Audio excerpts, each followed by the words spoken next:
रही थी। पीपल के बड़े पेड़ पर बैठी गुड़िया अपने नानों का इंतजार कर रही थी और फिर उसे दूर से ही अपनी नानो आती हुई दिखाई देती है और वो खुशी से उछलने लगती है।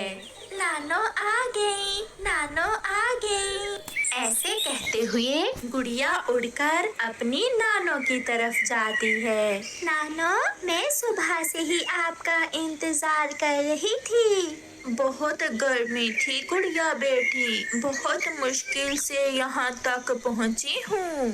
फिर गुड़िया और उसकी नानो घर आ जाती हैं। गुड़िया की मम्मा नानो को ठंडा लाल शरबत देती है। बारिश हुए भी काफी समय बीत गया है, इसलिए गर्मी बहुत बढ़ गई है। नानो, नानो, मेरे लिए क्या लाई है? मैं अपनी गुड़िया के लिए लाई हूँ छोटी सी गुड़िया। ये कहते हुए गुड़िया की नानो अपने थैले से गुड़िया को एक गुड़िया निकाल कर देती है, जिसे देखकर गुड़िया बहुत खुश होती है। माँ, सब पड़ोसी ठीक थे क्या? हाँ बेटी, सब ठीक थे। तुम तो आई नहीं मुझसे मिलने, सोचा मैं ही मिल आती हूँ। फिर वो सब ऐसे बातें करते हैं। फिर शाम को गुड़िया की मम्मा नानो को खाना देती है। मम्मा, मैं भी खाना नानो के साथ ही खाऊंगी।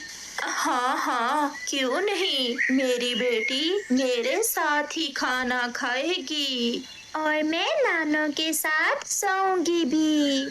फिर गुड़िया और उसकी नानो खाना खा लेती हैं। उन दिनों गर्मी भी बहुत बढ़ रही थी और जंगल में मच्छर भी बहुत था। पहले तो वो सब बैठकर बातें करते रहते हैं, मगर जब गुड़िया की मम्मा सोने के समय अपना पंखा चलाती है तो वो खराब था। एक धुआं सा निकलता है और थोड़ा सा चलने के बाद पंखा बंद हो जाता है। ये क्या हुआ गुड़िया बेटी, इस पंखे को भी आज ही खराब होना था। मम्मा, पंखे की तार जल गई है। उधर मच्छर भी नानो के गिर्द गिर्द था। लगता था मच्छर तो आज गुड़िया की नानो को उठाकर ही ले जाएगा। रानो बेटी, यहाँ तो मच्छर बहुत है, मैं बहुत थकी हुई हूँ, कैसे नींद आएगी? आप चिंता न करें माँ, मेरी पड़ोसन कव्वी के घर में एसी लगा हुआ है। आज की रात हम सब वहाँ चले जाते हैं। फिर वो सब गोरी कव्वी के घर चले जाते हैं। गोरी बहन, मेरा पंखा भी आज ही खराब होना था। माँ जी आई हुई है, मच्छर तो सोने नहीं दे रहा था, इसलिए आज की रात हम आपके पास ही रुकेंगे। गोरी तो चुप रहती है, मगर कालू कौवा, जो थोड़ा सा गोरी कव्वी से अच्छा था, कहता है, हाँ हाँ चिड़िया रानी, ये घर भी आपका अपना ही है। ये कहते हुए कालू कौवा एसी चलाता है। एसी की ठंडी हवा के आते ही गुड़िया और नानो तो सो जाती हैं। चिड़िया, मैं चुप इसलिए थी कि एसी का बिजली का बिल भी बहुत आता है। मैं तो कभी कभार ही एसी चलाती हूँ।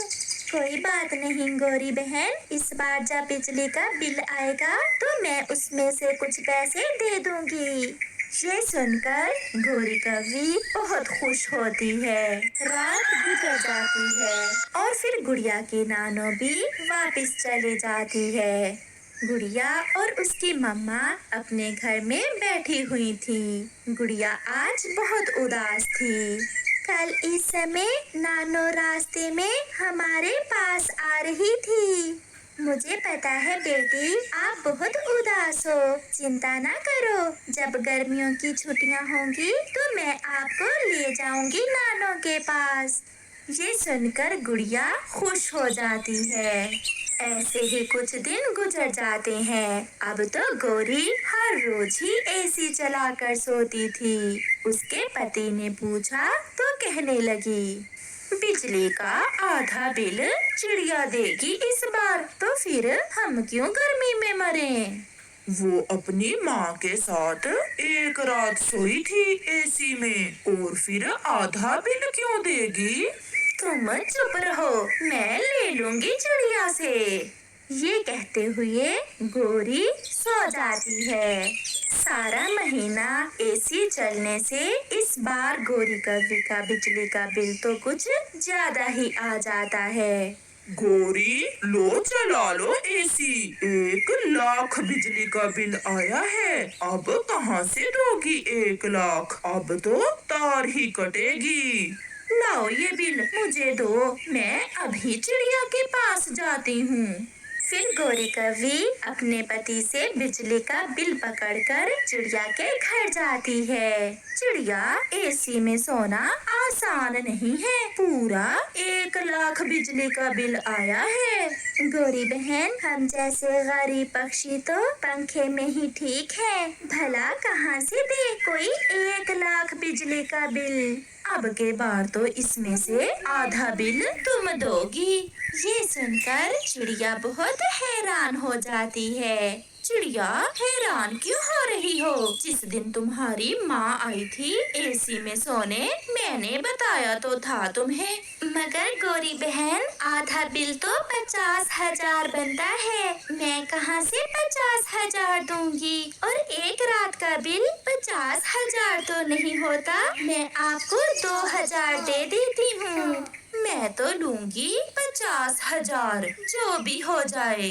मम्मा, इससे तो अच्छा था कि हम गोरी आंटी के घर ना ही जाते नानों को लेकर। मैं अभी कबूतर को बुलाती हूँ, वही फैसला करेगा।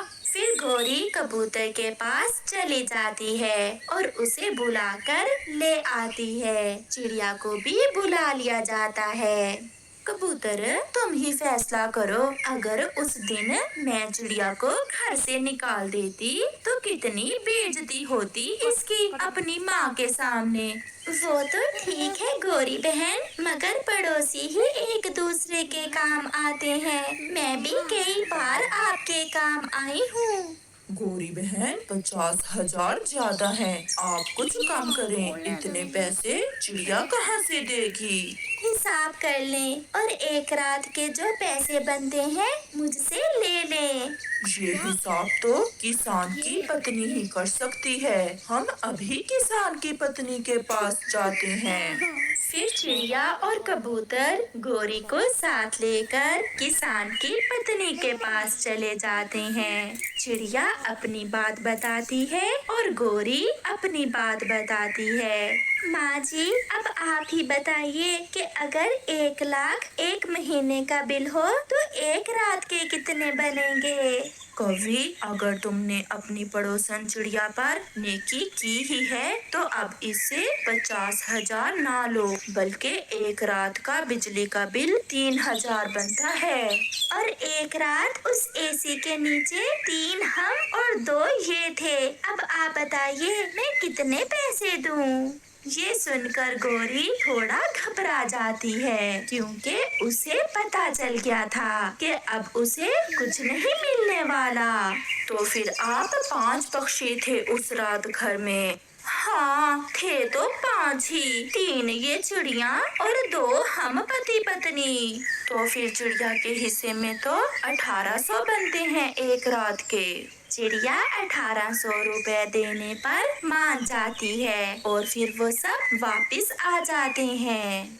ऐसे चिड़िया गोरी को 1,800 रुपए देकर अपनी जान छुड़वाती है और आइंदा से गोरी के एसी में जाने से तौबा करती है। प्यारे दोस्तों, अगर किसी पर नेकी करो तो बाद में उसे तंग न करो, जैसे गोरी कवि ने चिड़िया के साथ किया। आपका धन्यवाद। दूर किसी जंगल में ठंड का मौसम चल रहा था। कई दिनों से धूप नहीं निकली थी।